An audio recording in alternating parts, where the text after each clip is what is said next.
Welcome to the show. We have another great program scheduled for you here this week. We're going to have Delegate Sean Fluharty of the West Virginia House of Delegates with me here this week. Be talking about the legislature, his background, experience, and his bid for re-election. First, we'll start with our usual features, and that's always our community champion that comes first. This week's community champion is actually a group of people again this week, and the reason I selected this group is because I was making some observations over the last weekend, and that's volunteer coaches here in the local area. They are our community champion this week because when I look out, whether it be at a softball field, when I see so many people out there coaching first base, coaching third base, in the dugout, then I go to my son's flag football game, and there are coaches all over the place, helping those young kids learn the game. Then I go up to a kiddie kick for one of my younger sons up at Ogleby, and there are coaches all over the place. A lot of them that are giving their time and a lot of times don't even know a ton about the sport that they're giving their time for at that young age, but they're just trying to help the kids and be there for them. Whether in basketball, during the basketball season, you see so many coaches out there helping kids. So when I look around and I see all the things that people in this area do for kids and they're volunteering their own time, I just want to recognize them, give a shout out to them. Thanks to all of you who volunteer your time for the kids here in the local area. I think it's even more important now than ever. When you look at the drug problems that are going on in this area, the overdoses we hear about, I think one of the ways that we can combat this is to keep kids busy, keep them involved with activities, keep their interest in things, and be around them. The more that parents and adults are around these kids, the better chance we have to make sure they're not getting into things that they shouldn't be getting into. And so many times coaches can have a positive influence on kids. It's one of the reasons that I coach.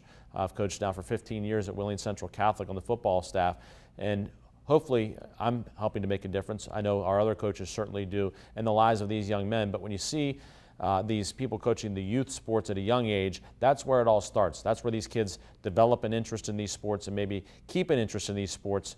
And when they're doing that, when they're getting tired, when they're running around, it keeps them doing things they should be doing as opposed to things they shouldn't. That ties right in with, doing things and acting the way they should. Hopefully they're learning some life lessons from these sports, the way to behave, the way to treat others, teamwork. All those things can benefit them as they grow up. Even in watching our presidential debate the other night, I know I was disappointed with some of the lessons that maybe they're passing on to our kids. When I see Donald Trump interrupting Hillary Clinton saying wrong, wrong, wrong, I was thinking to myself, that's not the way to behave. That's not the way. I don't want my 7- and 9-year-old to do that to each other. I certainly don't think that as adults we should be doing that. So I think for these coaches that are out there teaching these lessons, very, very critical to what we're trying to do here in the Valley, trying to combat this drug epidemic. And so I say kudos to all of you for the work that you're doing, certainly helping. So you are the community champion here this week. Next up is our quote of the week, just like every week. And this week it comes from Father Theodore Hesburgh, who was actually the president of the University of Notre Dame for decades, the longest serving college president in history. And his quote was, "Voting is a civic sacrament." Voting is a civic sacrament. An interesting quote or statement to come from a Catholic priest who is used to giving the sacraments, administering the sacraments. But he said voting is a civic sacrament. And there's a lot of truth to that. When you look at the opportunities that we have to make a difference here in our country, there are really only a couple times we have an opportunity as everyday citizens to make a difference, and one of them is when we vote. Another is serving on jury duty, something that I always appreciate when people do, and there you have a bigger voice because you're one of 6 or 12 depending on the type of case that it is and the court that you're in. But voting, you also can make a difference, and everybody could say, well, mine's just one vote. Well, if everyone said that, we wouldn't be able to make a difference. But we do have an opportunity. We should value the fact that we live in a democratic society and take our voting rights seriously. People have fought and died for that right to vote. So we should treat voting as a civic sacrament. So that's our quote of the week coming from Father Hesburgh. Actually, Father Hesburgh, the library at Notre Dame is named after him. It's the Hesburgh Library, and that's the large building in which you see Touchdown Jesus on the Notre Dame football games. It's actually called the Word of Life Mural is the proper name for it, but Touchdown Jesus is the more well-known name, but that's the Hesburgh Library. And he marched with Martin Luther King. He had meetings with President Kennedy back in the 60s, very well-known person in the 20th century. So I'm glad I was able to use that quote from him here this week, especially as the political season is upon us. Next, our legal tip for the week, and that is ask a lawyer about his results before you hire him. Ask a lawyer about his results before you hire him. I think this is important. If someone's good, they won't be bashful about telling you the results they've obtained the types of cases they've handled in that area of the law, what they've been able to do, what their experience is. If they're not willing to tell you or say, I really shouldn't talk about that, probably means maybe they don't have any results worth talking about, or maybe ones that they're not proud about. So it's important when making a decision as to which lawyer you're going to hire to know who's done this before, who's gotten good results, what is the experience, can they handle the magnitude of this type of case, do they know what they're going to be doing, are they familiar with this area of the law, have they researched it, have they been in front of the Supreme Court before. All those things can help in determining is this lawyer the right or wrong one for you, and help you make a better, more educated decision. There are other resources as well. You can talk to family members and friends, you can look at websites, you can look at rating services, but that's one thing you can do is just ask the lawyer himself, what has he done in that area of the law. We're going to need to take a break. When we come back, we'll be talking to a lawyer and also a politician who many in this area are familiar with. That's Delegate Sean Fluharty. Stay with us on the Jamie Bordas Show.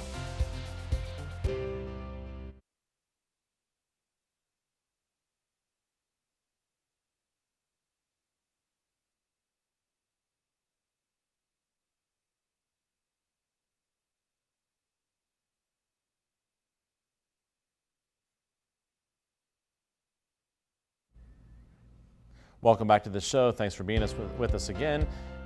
I have with me Delegate Sean Fluharty, a member of the West Virginia House of Delegates. Sean, great to have you here on the show. Thanks for having me, Jamie. You know, people may wonder what makes someone run for political office. It's a tough thing to do. You know, the political season's upon us again. You're running for re-election, but what made you decide to run in the first place? Because it's something that is a lot of work. It's a lot of stress. And it's a lot of attention, sometimes not positive. Sure. I think the direction I've seen our state go in for a long time now, a lot of my friends are gone. And I'm sure you can say the same thing. A lot of people that we grew up with are no longer in the area, and they continue to leave at the highest rate in the country. And it was something that, as somebody, I try to be involved in the community and try to be a leader. And in doing so, I think I want to have something to say about this and see what I can do to improve the lives of West Virginians and those locally. And it was a reason why I want to jump into it. Now, when you won the election, how long are we talking now ago? Almost 2 years. Just 2 years. Almost 2 years ago. Yeah. 2 years ago, November, had to be exciting. It's nerve-wracking. You put your name on that ballot. Sure. Are people going to vote for me? And they did. They turned out and you did extremely well, and you won a spot. But you get to Charleston, and you're in the minority all of a sudden, which was maybe unexpected. It was not expected, but I kind of savor the moment of being down there in the minority because for a long time, Democratic Party had the majority in the state legislature. But it's a little different, but I wasn't there for that long tenure. But I embraced the opportunity of being aggressive. And I think when you're in the minority, it gives you the opportunity to do so. During my short tenure in the legislature, I've been very aggressive and vocal on the House floor, taking to it very often and speaking up for the residents of Ohio County, so much so that people are paying attention and they understand that I'm down there with a real voice, which I think has been lacking, not just in our area, but the state as a whole. Somebody who's willing to stand up and really fight for what they believe in instead of just being quiet down there at the House and sitting down there and just pressing a button for a vote. I remember I was covering the election in the 2014 general election for WLUTV at West Liberty, and I remember that night as the results were coming in and seeing your name and that you were going to win that spot and thinking, wow, this Republican sweep that's kind of happening around the state and really around the country, and here we've got a guy that's going to win a spot for the first time as a Democrat. Right. Says a lot for, the campaign that you ran. And I think the fact that you ran a very clean campaign resonated with the voters. They saw that you were somebody that was being positive. I want to do good things. I want my friends to come back here. That's why I'm doing this. And I think that, really sent a message to people saying this is the type of guy we want. Exactly. I think people respected the fact that I came to them. I went out to the voters. I knocked on a lot of doors prior to being elected and really went there with my ideas, what I believed in, and people who even don't necessarily agree with me politically. They still respected the fact that I was there and I did my homework. I mean, I don't think you're going to find too many people who think that I don't know what's going on in Charleston and I'm not paying attention.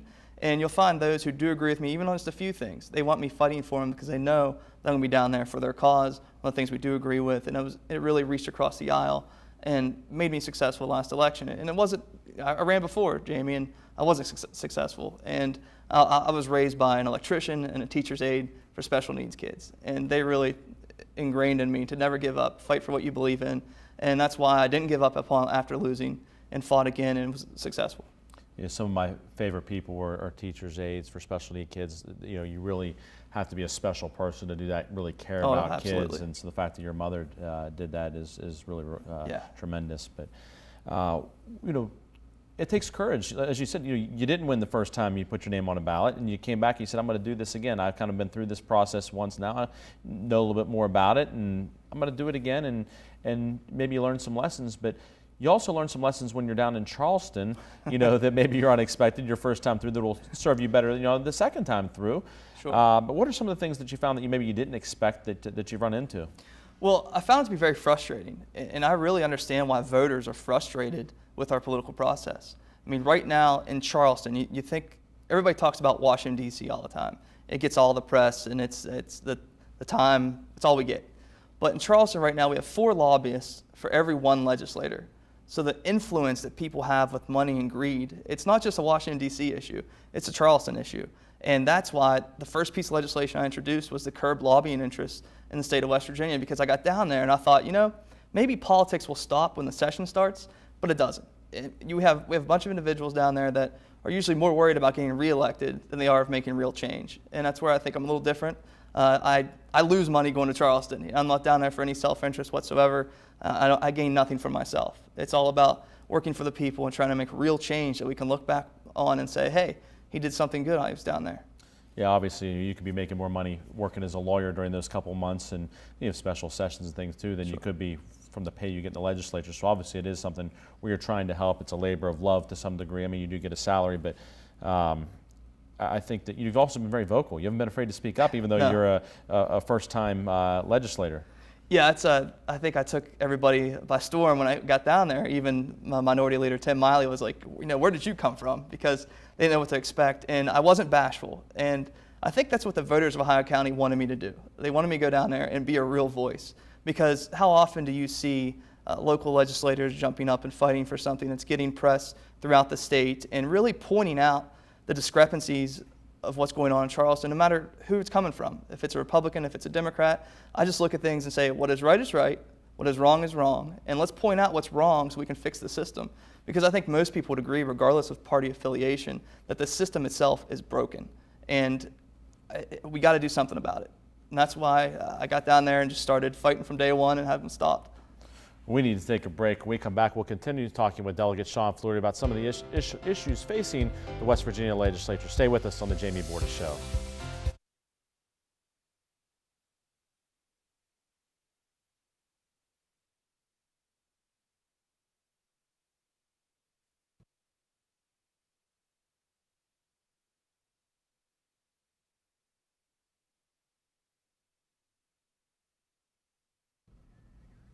Welcome back to the show. We've been speaking with Delegate Sean Fluharty, member of the House from the 3rd District here, covering just about all of Ohio County and a little bit of areas of others. But Sean, last legislative session, a lot of activity, with right to work, prevailing wage, some of the things that was on the agenda from the Republican Party. And you were on the Capitol steps down there in Charleston, out there in the snow when the unions came down fighting. And we got a picture of you here on the screen. You're out there with Uncle Sam fighting the fight out there in the snow even, showing the respect for the folks, that are members of those unions that came down to Charleston. And I think they really appreciated that. But, it takes, a lot to be out there standing on the Capitol steps yelling and screaming and getting people fired up the way you were. Yeah, I was the only freshman delegate to speak that day. And Senator Kessler was up there. He turned around and handed me the microphone. So I just, went up there and spoke my mind. And I was glad to see that we had a lot of people down there from the local area in single-digit temperatures. That shows you how passionate they are about what's going on in Charleston. And when you have right-to-work legislation, when you have the repeal of prevailing wage, it really strikes at the heart of the hardworking men and women of our state. Every statistical analysis tells us that your money is going to decrease with right-to-work legislation. We just had today, it's breaking news down out of Charleston, that Yeager Bridge, which is a main bridge in Charleston, a team from Florida came up to do this public works project. And that goes straight to the heart of the prevailing wage bill, because I don't think people understand this. We're talking about your taxpayer money. And we want your taxpayer money going to people who actually live in West Virginia and reside. The people who build our schools, we want them sending their kids to them. And what the repeal of prevailing wage did, it opened the door for all of these out-of-state workers to come in, do the job, and just leave right afterwards. And I don't think that represents West Virginia values. Well, and people may not understand when it comes to right to work. I mean, what is right to work all about? Sounds good. Well, right to work sounds like a good thing. Everybody should have a right to work, but Yeah. and it's a catchy name for it because of Sure. that, perhaps. But Yeah. but what does right to work? What does it really mean in terms of this legislation? Well, at first we called it right to work because it sounds good. And then when it came time to vote on the bill, it was changed from right to work to workplace freedom, because everybody loves freedom. But freedom isn't free, as President Bush would tell you. It costs you your livelihood, potentially, your ability to earn a living. I mean, everything about it really goes at the behest of what our state represents. I mean, we were born out of the labor movement. We had the Matewan Massacre, the Battle of Blair Mountain, where blood was shed on the hills of West Virginia for worker equality. So when you have right-to-work legislation, which we know will drive down wages, it'll also open the door for illegal immigration. Now, I don't think most West Virginians want to see a flood of illegal immigrants in the state of West Virginia, but that's what right-to-work legislation represents. Well, it's obviously a concern and something that you've been fighting those battles down there. And one of the reasons I assume you're running for re-election is so you can continue to fight these battles on behalf of workers and the middle class here in West Virginia. Yeah, that's how I was raised. I was a middle-class kid, and that is what drives our economy. We need the middle class, and it has to be strong. History tells us that. And if we're going to have our youth remain in a state, they have to be able to work, for one, and we have to thrive and diversify our economy, which we've been unable to do for decades, regardless of who's in power in Charleston. And we have to have a forward-thinking mentality, which I think has been lacking for far too long down there in Charleston. Sean, a lot of times people look at legislatures and say, what is it that you've done? Or what is it that you want to accomplish? What are you going to do for me? I'm sitting here back in my house here in Ohio County. What are you going to do for me down there in Charleston? And what would you say to people about that? I know what people are concerned about. When I knock on doors running for re-election and when I was running last time, people were concerned about their family and the next generation to come. I introduced my signature piece of legislation, which is the Stay in the State Act. And what it allows is for the employer to get tax credits if their employee goes to an in-state institution and resides in West Virginia. It's almost like the back end of the Promise Scholarship. See, right now we allow kids in West Virginia to get the Promise Scholarship. They go on to, say, West Virginia University, they get their degree, and then most of them leave. Upwards of 70% of West Virginia University graduates leave the state within 1 year. So what are we doing to incentivize keeping our young people here? The Stay in the State Act will allow them to help pay down their student loans and get the employer to have a tax credit so that they can actually help in that process, so that young people are driving our economy again. They're buying homes, they're buying cars, they're doing what we need them to do in order to drive the economy, which they're not doing right now at the highest rate in the country. So that's my signature piece of legislation that I really want to see improved. And secondly, what I think a lot of people don't know is that the shirt on your back, Jamie, that nice suit you're wearing, it was taxed at a higher rate than the minerals under the ground for Chevron and Chesapeake. And to me, I just find that on its face to be repulsive. We need to have a fair tax structure so that the companies that are coming into Ohio County and destroying our roads are paying for those roads. I tried to raise the severance tax just 1% with all that money going to the state road fund. And I think if you would ask the average West Virginian, they would say, that makes sense to me. Why can't we have a fair tax structure? So maybe those roads that are crumbling can be repaired. And those are two things I'm fighting for down there in Charleston. That's great, because I know the roads are an issue, here in the Ohio County. Whether you're going up Stone Church Road, you see all the trucks that are going up there all the time, or whether you're going out one of the other roads in the county out toward Dallas Pike, or wherever you may be, there is a lot of truck activity that we never saw here for years. Yeah, and we're getting what I call the secondary effects. The secondary effect of having these industries come in. Look, we want the industries here. We want them here working, and we want them keeping track of what they're really doing in the area. So right now they're coming in, they're paying a statutory rate of 5% for the severance tax, which is lower than the sales tax in the state of West Virginia. And they're not doing anything when it comes to the secondary roads and the roads that they're basically destroying because they're using these big trucks. We want them to use the roads, but we want to be able to be reimbursed for what's going on. And we have no structure in place, no permit process that says, okay, you did this, now you got to get us on the back end. So we're not getting a proper tax revenue, and we're not getting anything in place with our permit process to really shore up the environment that we have around us. Well, Sean, good luck in continuing to fight the good fight. Good luck in the re-election bid, and thanks, Jamie. Really appreciate you being here today on the show. Appreciate it very much. We need to take a break.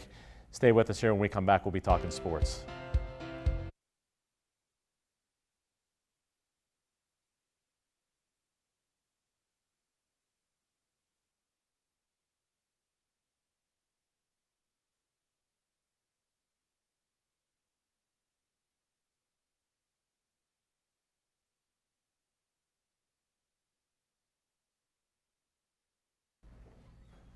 Welcome back to the show. We're going to talk sports, and as always, we'll start here with our sports person of the week. This week, our sports person of the week is Arnold Palmer. Arnold Palmer passed away this week after decades of serving the community, being a great golfer. He didn't just work as a great golfer, play as a great golfer, but also he did it with flair. He did it with class. He did it with professionalism, on the way to winning 62 PGA Tour wins and 7 majors.